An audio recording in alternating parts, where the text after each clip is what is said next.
ప్రియులారా, పరిశుద్ధాత్మ దేవుడు మరొక మాట ద్వారా మీ యొక్క సముఖంలోకి రాలుటకు ప్రభు అవకాశం ఇస్తున్నాడు. గమనించండి. కీర్తనల గ్రంథము 109వ అధ్యాయము 17వ వచనం. శపించుట వానికి ప్రీతి కనుక అది వానికి వచ్చినది, దీవెన యందు వానికి ఇష్టము లేదు కనుక అది వానికి దూరమాయను. ప్రియులారా, శపించుట ఇష్టము గనుక అది వానికి వచ్చినది. అనేకులు నేను దీవించబడలేదు, ఆశ్రయించబడలేదు, నా ఇల్లు ఫలభరితం కాలేదు, నేను పుంజుకు రావట్లేదు, నా కుటుంబంలో శోధనలే వస్తున్నాయి, నా కుటుంబంలో నష్టాలే వస్తున్నాయి అని వ్యాకులము చెందేవారు అనేకులు లేకపోలేదు. అయితే ఇటు వారికి పరిశుద్ధాత్మ దేవుడు జ్ఞాపకం చేస్తున్న మాట, శపించుట నీకు ప్రీతికరమైతే నీ ఇంట శాపము తాండవిస్తుంది, శాపమే పరిపాలన చేస్తుంది. ఆ శాపం వల్ల నష్టాలు, కష్టాలు, లేమి, దరిద్రత సంక్రమిస్తాయి. నీ యొక్క చిన్నపిల్లలు కానీ, నీ యొక్క సహోదరులను కానీ, నీ యొక్క బంధుమిత్రులను కానీ, నీ గ్రామస్తులు కానీ, నీ యొక్క సంబంధించిన ఎవరినైనా నీ హృదయమార శాపవచనాలు ఎంత మాత్రమును రాకూడదు. శాపమునకు నీ మనస్సు ఆసక్తి చూపిస్తే ఆ శాపము ద్వారా నీకు నష్టాలు, కష్టాలు, శ్రమలు, వేదనలు సంక్రమిస్తాయి. ఎందుకంటే ఆ శాపములు నీకు కూడా వర్తిస్తుంది అని పరిశుద్ధాత్మ దేవుడు జ్ఞాపకం చేస్తూ ఉన్నాడు. అయితే ఏం చేయాలి, దేని యందు ఆసక్తి ఉండాలి అని మనం గమనించినట్లయితే, దీవెన యందు వానికి ఇష్టం లేదు కనుక వానికి అది దూరంగా ఉన్నది. దీవెన యందు నీకు ఇష్టం ఉంటే నీ యొక్క కుమారులను, మనమనులను, మనవరాళ్లను, కుమార్తెలను, అన్నదమ్ములను, సహోదరులను, సహోదరమణులను నీ యొక్క నోటి నుంచి వచ్చేటువంటి, నీ హృదయం నుంచి వచ్చేటువంటివి దీవెన వచనాలు, ఆశీర్వాద వచనాలు నీ మనసుల నుంచి బయలువెళ్తే ఆ దీవెనకు నీవు పాత్రుడవయ్యి నీ కుటుంబంలో శాంతి, సమాధానము, నెమ్మది, సమృద్ధి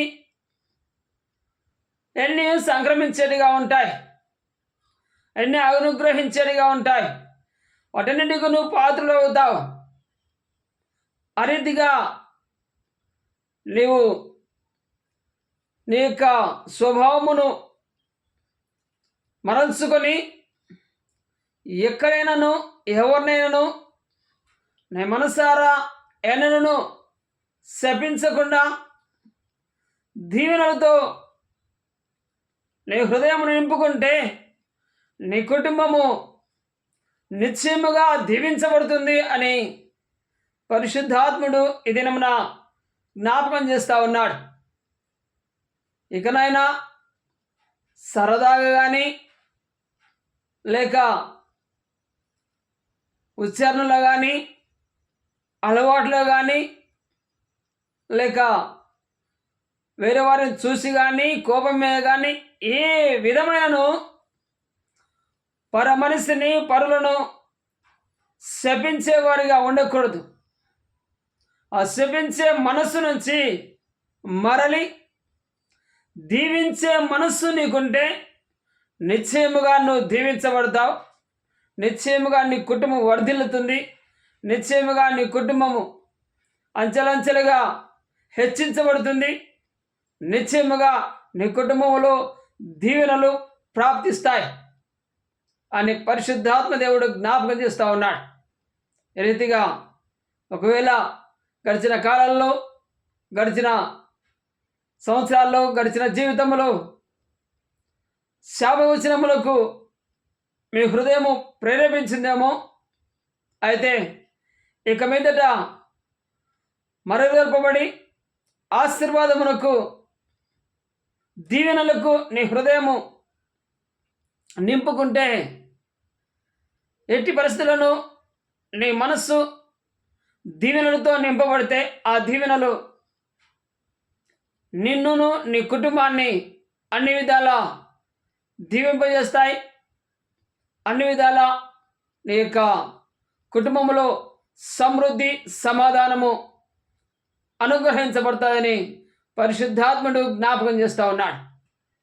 ప్రియా సహోదరులారా, ఈ మాటలు పరిశుద్ధాత్మదేవుడు మరి జ్ఞాపకం చేస్తూ ఉన్నాడు కనుక లక్ష్యముంచి మరలు గెలుపబడి దీవెనలకు మీ హృదయమును నింపి మీ కుటుంబములు దీవించబడాలని ప్రభు పేరిట, ప్రభుదాసునిగా, ప్రభు పక్షమున మీకు తెలియజేస్తా ఉన్నాను.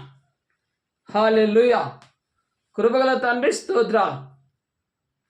అవును ప్రభువా,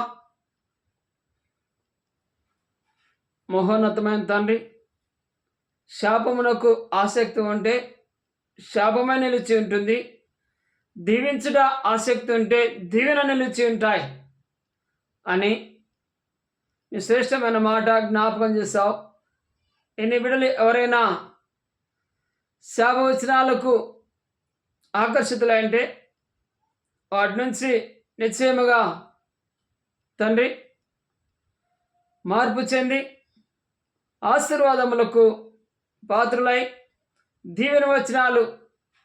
దీవెనలు వారి హృదయములో నిండి వారి కుటుంబాన్ని దీవెనలతో నింపుకుంటారని, రీతిగా అటు సదావకాశం ఈ నిబిడలకు అనుగ్రహిస్తామని ఆశిస్తూ, అనుగ్రహించి మీరే మహిమ పొందమని యేసు పరిశుద్ధ నామమున ప్రార్థించి అడిగి వేడుకొని దీవిస్తున్నాను పరమ తండ్రి. ఆమేన్.